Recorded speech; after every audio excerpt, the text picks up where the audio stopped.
할렐루야. 하나님께서 이 밤에 우리를 불러주신 목적이 있는 줄로 믿습니다. 여러분도 기도의 제목 가지고 이 자리에 모인 줄로 믿습니다. 말씀 앞에서 결단하고 또 기도로 하나님 앞에 뜨겁게 나아가는 귀한 시간 되시기 바랍니다.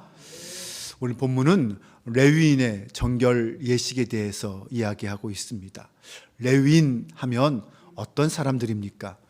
레위인은 하나님의 성막을, 성전을 위해서 봉사하는 사람들이다. 우리는 그렇게 알고 있습니다. 레위인은 특별히 하나님의 맏아들을 대신하여서, 이스라엘의 맏아들을 대신하여서 성막을 섬기기 위해서 바쳐진 사람들입니다.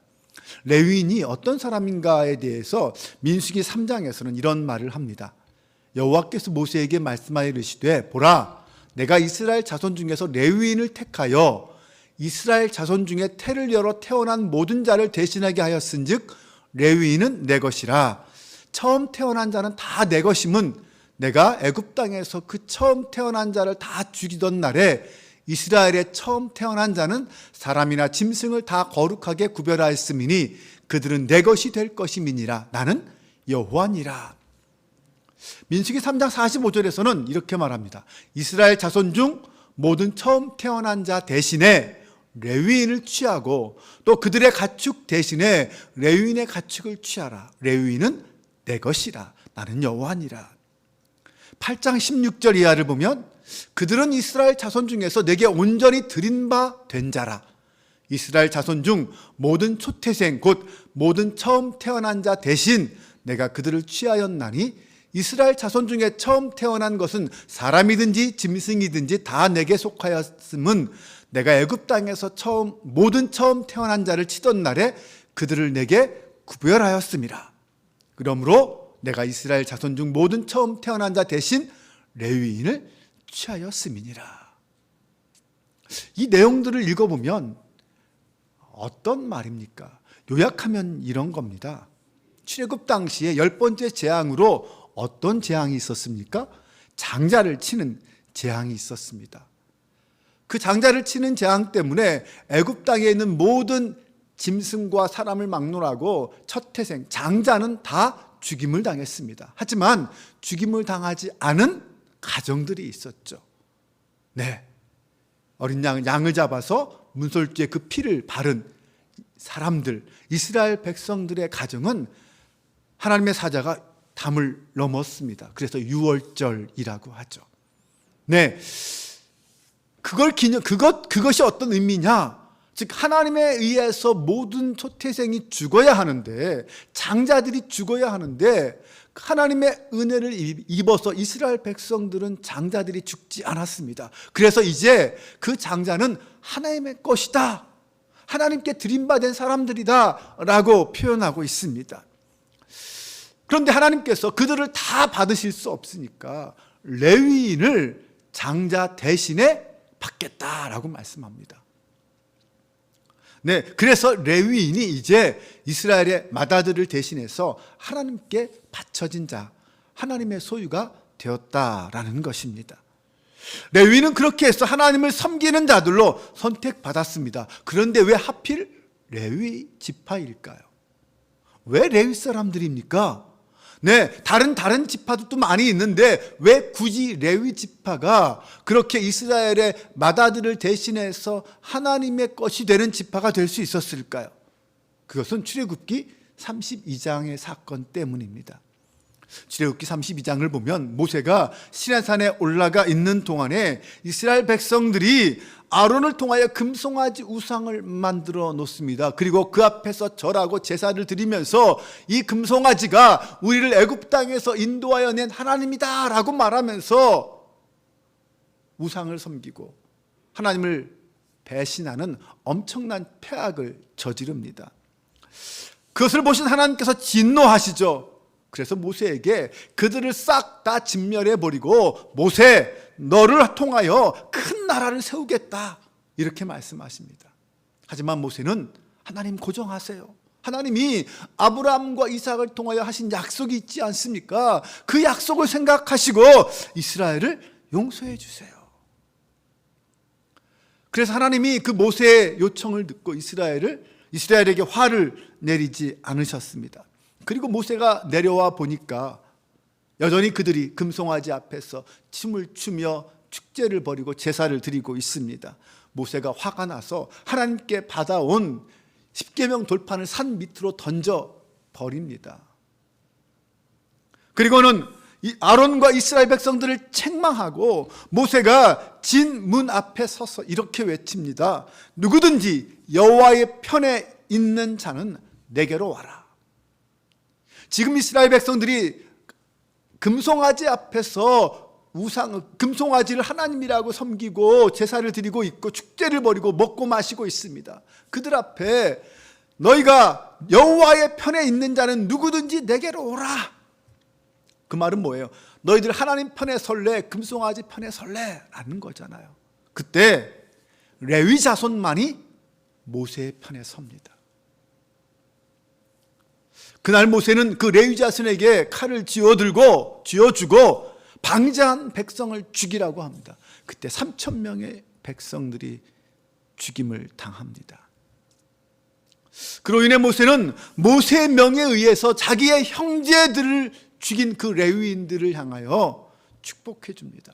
각 사람이 자기의 아들과 자기의 형제를 쳤으니 오늘 여호와께 헌신하게 되었느니라. 그가 오늘 너희에게 복을 내리시리라. 모세의 명이지만 자기의 형제들을 죽였잖아요. 자기의 손으로. 그게 보통 일입니까?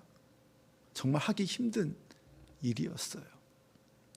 하지만 하나님의 명령에 의해서 그렇게 하나님 앞에 헌신할 수밖에 없었습니다. 그런데 하나님은 그들의 헌신을 귀히 여기셨고 그들에게 복을 내리셨습니다. 하나님 편에 서서 끝까지 하나님을 따른 그들을 복을 주셨다고 말합니다.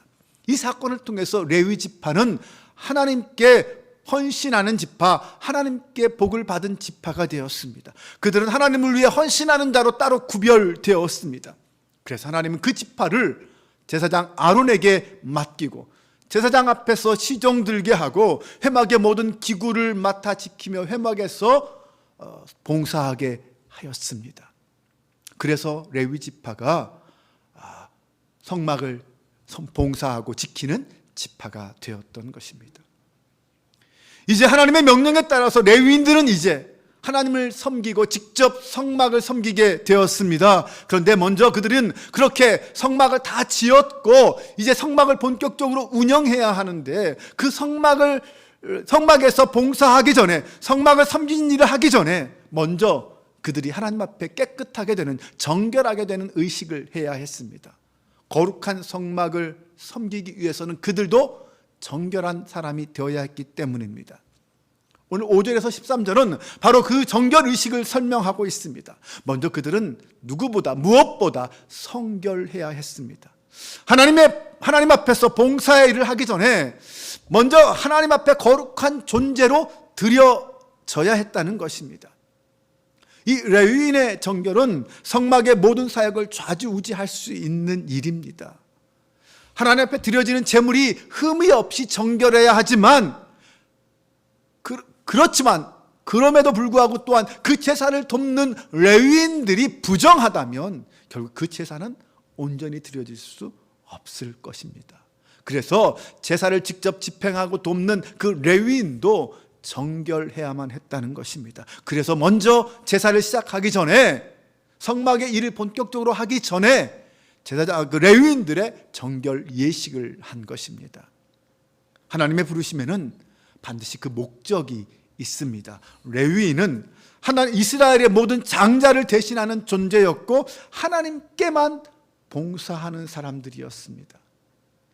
레위인이 다른 지파를 섬기는 게 아니에요. 다른 지파에게 봉사하는 게 아닙니다. 오직 하나님께만 봉사하는 지파입니다. 이제 그들은 세상의 모든 일은 내려놓고 오직 하나님의 성막을 섬기는 일에만 쓰임 받게 되었습니다.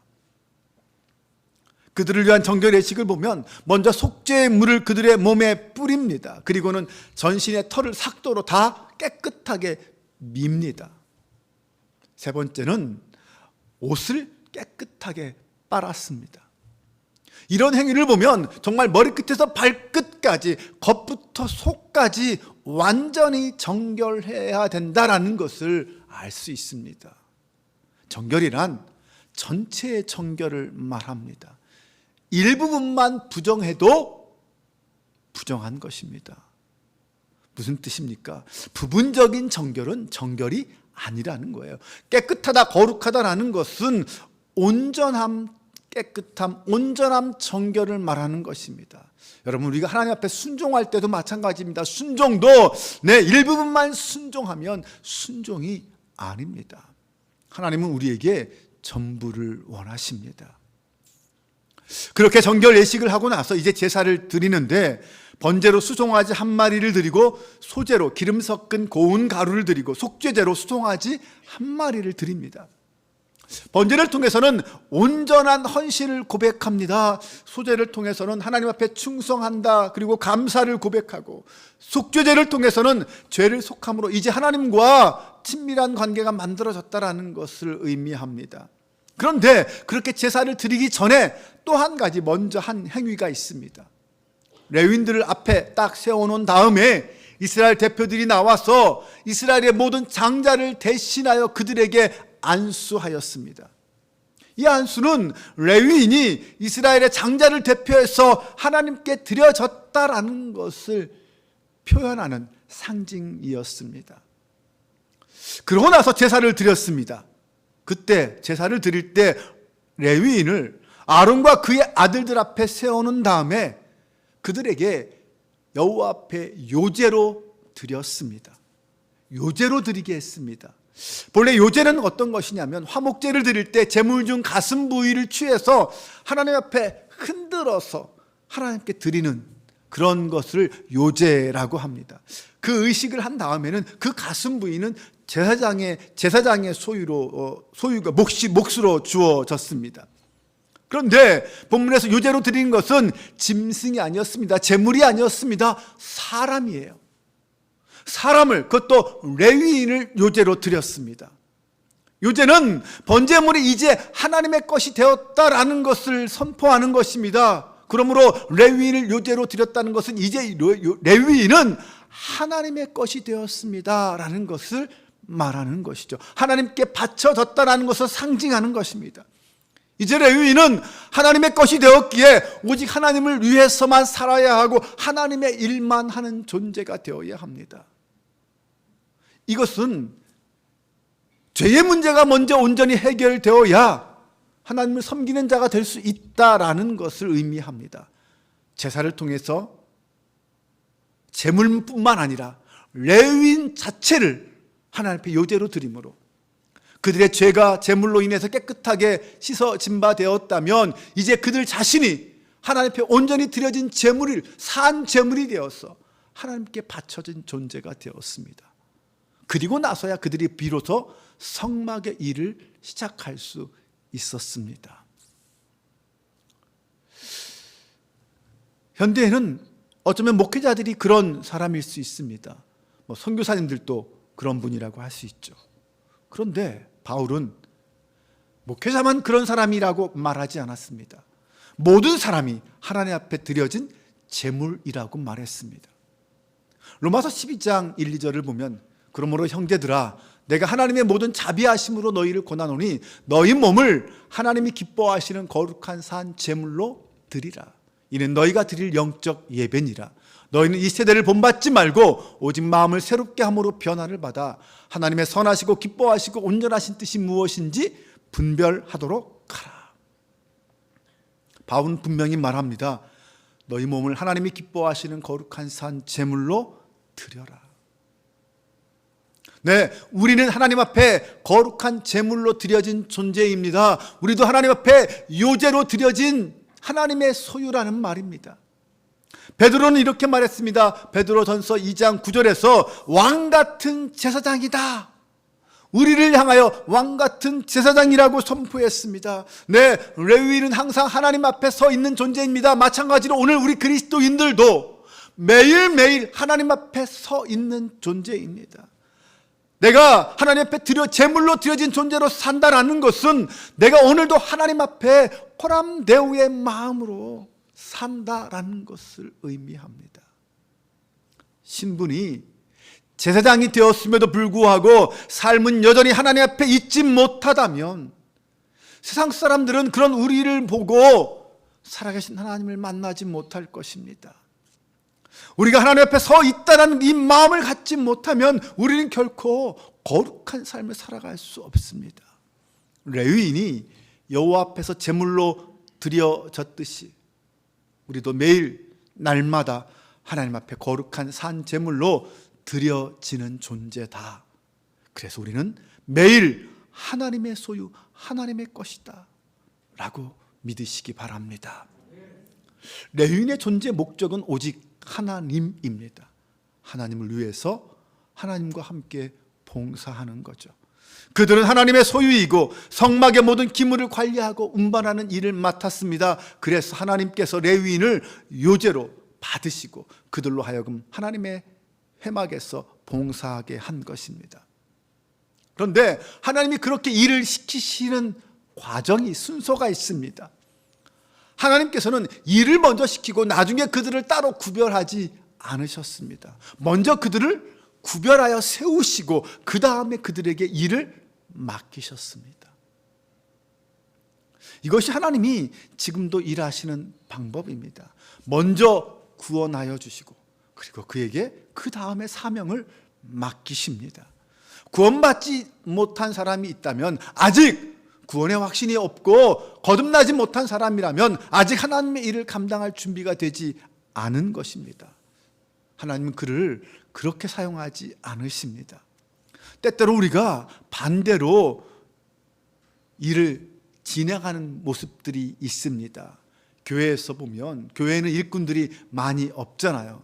그러다 보니까 아직 구원의 확신이 없는 사람, 아직 구원받지 못한 사람, 거듭남의 체험을 하지 못한 사람을 일꾼으로 세우고 직분자로 세우는 경우가 많습니다.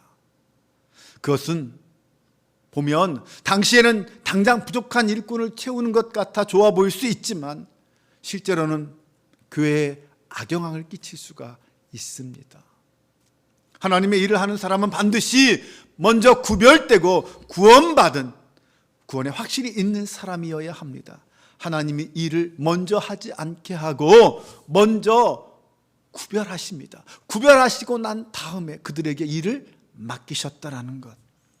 하나님의 소유가 되는 일이 먼저이고 일은 그 다음이라는 것. 내가 하나님 앞에 바로 선 다음에 하나님의 일을 감당할 수 있어야 한다는 것. 우리는 분명히 이 사실을 기억해야 합니다. 일을 많이 하는 것도 중요하지만 먼저 가장 중요한 건 하나님 앞에 서는 것입니다. 내가 하나님의 소유다, 나는 하나님의 것이다, 나는 하나님의 사람이다라는 분명한 확신을 가지고 일해야 진짜 봉사요, 진짜 헌신이 될 수 있습니다. 아무런 생각 없이 목사님이 시키니까 일하는 것이 아니라는 말입니다. 사실 교회마다 일꾼이 부족하기에 조금 열심이다 싶으면 여기저기 부서에서 뽑아다가 일을 시킵니다. 그게 현실이죠. 그런데 먼저 우리가 반드시 점검해 보아야 할 것이 있습니다. 정말 그에게 구원의 확신이 있는가? 정말 나에게 거듭남의 체험이 있는가? 나는 그 믿음을 가지고, 그 신앙을 가지고 하나님 앞에 헌신하고 있는가? 구원의 확신도 없이 하나님의 교회에서 봉사하는 것은 오래 할 수 없습니다. 그리고 진정으로 하나님을 기쁘시게 할 수도 없습니다. 어쩌면 그러다 보면 맹인이 맹인을 인도하는 것밖에 되지 않을 수밖에 없습니다. 하나님의 일에 쓰여지기 위해서는 먼저 이 레위인들도 하나님 앞에 온전히 요제로 구별되어 드려진 다음에 하나님의 성막에서 일할 수 있었다는 것을 분명히 기억하시기 바랍니다. 우리가 하나님 앞에서 여러 가지 봉사의 직임을 감당하고 헌신할 때에 먼저 우리는 나 자신을 돌아보아야 합니다. 나의 믿음을 점검해 보아야 합니다. 내가 날마다 하나님 앞에 드려지는 거룩한 산 제물로 드려지고 있는가?